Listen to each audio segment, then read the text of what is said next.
Enquiry ಆಗಲಿ, magistrate enquiry ಆಗಲಿ ಸಭಾಧ್ಯಕ್ಷರೇ. ನಮ್ಮ ಅಧಿಕಾರಿಗಳು ಏನು ತಪ್ಪು ಮಾಡಿದರೆ ಖಂಡಿತ ನಾನು ಆಕ್ಷನ್ ತಗೊಳ್ತೀನಿ.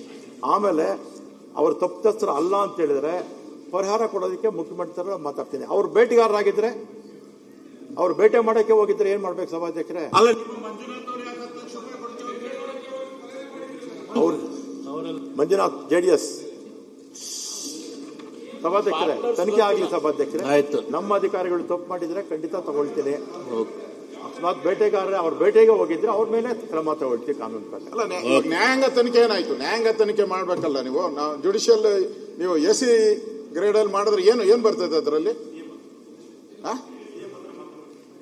ಯಾವಾಗ?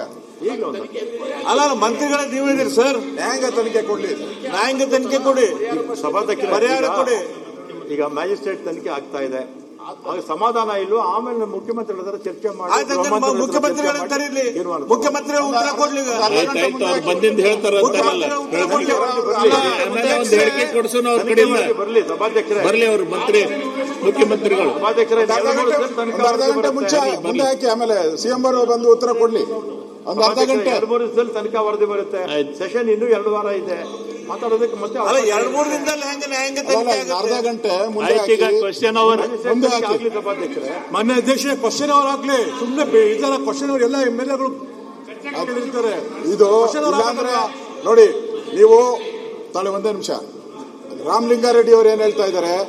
ಮುಖ್ಯಮಂತ್ರಿಗಳು ಬಂದು ನ್ಯಾಯಾಂಗ ತನಿಖೆ ಕೊಡ್ತಾರೆ ಅಂತ ಹೇಳ್ತಾ ಇದ್ದಾರೆ. ಕೊಡ್ತಾರ ಅಂತ ಹೇಳಿಲ್ಲ, ಚರ್ಚೆ ಮಾಡ್ತೀನಿ ಅಂತ ಹೇಳಿದ್ದಾರೆ. ಕೇಳಿ, ಮುಖ್ಯಮಂತ್ರಿ ಹೇಳಿ ಚರ್ಚೆ ಮಾಡ್ತೀನಿ ಅಂತ ಹೇಳಿದ್ದಾರೆ. ಹಾಗಾದ್ರೆ ನಾಳೆ ಚರ್ಚೆ ತಗೊಂತೀರಾ? ಈಗ ನಾನೇ ಉತ್ತರ ಕೊಟ್ಟಿದ್ದೀನಲ್ಲ. ನಾಳೆ ಮತ್ತೆ ಚರ್ಚೆ ತಗೊಂತೀರಾ? ಮತ್ತೆ ನಾಳೆ ಚರ್ಚೆ ತಗೊಂತೀರಾ? ಯಾವುದು ಮತ್ತೆ ಇದು ವಿಚಾರ ನಾಳೆ ಚರ್ಚೆ ತನಿಖೆ ಆಗೋವರೆಗೆ ಚರ್ಚೆ ಆಯ್ತು. ಇದಷ್ಟೇ ಬರ್ತಾರೆ. 7 ದಿವಸಗಳಾಗಿ ಚರ್ಚೆ ಮಾಡಲಿ. ಮ್ಯಾಜಿಸ್ಟ್ರೇಟ್ ತನಿಖೆ ಆಗಿ ನಿಮ್ ಸಮಾಧಾನ ಇಲ್ಲ ಅಂದ್ರೆ ಬೇರೆ ಯೋಚನೆ ಮಾಡೋಣ. ಮ್ಯಾಜಿಸ್ಟ್ರೇಟ್ ತನಿಖೆ ಆಗ್ತಾ ಇದೆ, ಯಾಕೆ ನಾವು ನಮ್ಮ ಅಧಿಕಾರಿಗಳು ಅವ್ರ ಮೇಲೆ ನಂಬಿಕೆ ಇಲ್ಲ? ನಿಮ್ಮ ಅಧಿಕಾರಿಗಳಿದ್ದಕ್ಕೆ ನಮಗೆ ನಂಬಿಕೆ ಇಲ್ಲ, ರೈತರಿಗೆ ನಂಬಿಕೆ ಇಲ್ಲ. ಕ್ವಶನ್ ಅವರ್ ಆಗ್ಲಿ. ನಿಮ್ಮ ಅಧಿಕಾರಿಗಳಿದ್ದಕ್ಕೆ ನಂಬಿಕೆ ಇಲ್ಲ. ಕ್ಲಾರಿಫಿಕೇಶನ್ ಕೊಡ್ರಿ. ಚರ್ಚೆ ಮುಕ್ತಾಯ ಮಾಡಬೇಡಿ. ನಾಳೆಗೆ ಇದನ್ನ ಚರ್ಚೆ ತಗೊಳ್ಳಿ. ಇನ್ನೊಂದಿಷ್ಟು ಚರ್ಚೆ ಮಾಡ್ಲಿಕ್ಕಿದೆ.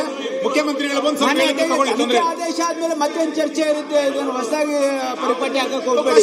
ಕೊಟ್ಟಿದ್ದೀರಾ, ಸ್ಟೇಟ್ಮೆಂಟ್ ಕೊಟ್ಟಿದ್ದಾರೆ, ತನಿಖೆ ಆಗಿ ಚರ್ಚೆ ಮಾಡೋಣ. ಉತ್ತರ ಕೊಟ್ಟಿದ್ದಾರೆ. ಎಲ್ಲಿ ಕೊಟ್ಟಿದ್ದಾರೆ? ಯಾವ್ದು ಹೇಳಲಿಲ್ಲ. 1 ಕೋಟಿಗೂ ರಾಜೀನಾಮೆನೂ ಕೊಡ್ಲಿಲ್ಲ. ರಾಜೀನಾಮೆ ಕೊಡ್ಬೇಕಾ? ತನಿಖೆ ಬರ್ಬೇಕು. ಆತ್ಮಪೂರ್ತಿಯಾಗಿ ಅವ್ರು ಹೇಳ್ಬಿಟ್ಟು ಕೊಟ್ಬಿಡ್ತೀನಿ. ಕೊಟ್ಬಿಡಿ. ಅವ್ರು ಹೇಳಲ್ಲ. ಅವರು ಸಭಾಧ್ಯಕ್ಷರೇ, ಅವರು ಕೊಟ್ಬಿಡಿ. ಅವರು ತಪ್ಪಿತಸ್ಥರಲ್ಲ, ನಮ್ಮವ್ರು ಬೇಕಂತ ಶೂಟ್ ಮಾಡಿದ್ದಾರೆ ಅಂತ ಹೇಳಿದ್ರೆ ಪರಿಹಾರದ ಬಗ್ಗೆ ಯೋಚನೆ ಮಾಡಬಹುದು. ಅವರು ಬೇಟೆಗಾರರೇ ಆಗಿದ್ರೆ ಅದು ಬೇರೆ ರೀತಿ ಯೋಚನೆ ಮಾಡಬೇಕಾಗುತ್ತೆ.